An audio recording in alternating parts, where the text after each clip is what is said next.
Nu, jau pridarėm dar gėlyčių. Šiandien nauji žodžiai buvo, ar ne? Ir dabar šiandien susipažinsim su priešdėliu. Kas yra priešdėlis? Tai priešdėlis tai yra tokia žodžio dalis, kuri pakeičia reikšmę žodžio. Pavyzdžiui, paimam bėgo, uždedam spygliuką ežiukui, kaip tada gaunasi koks žodis?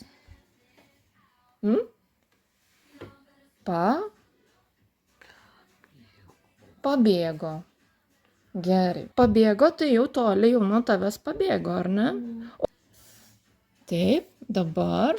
O jeigu ir bėgo? Nubėgo. Tai ką tada jauti? Aira nubėgo.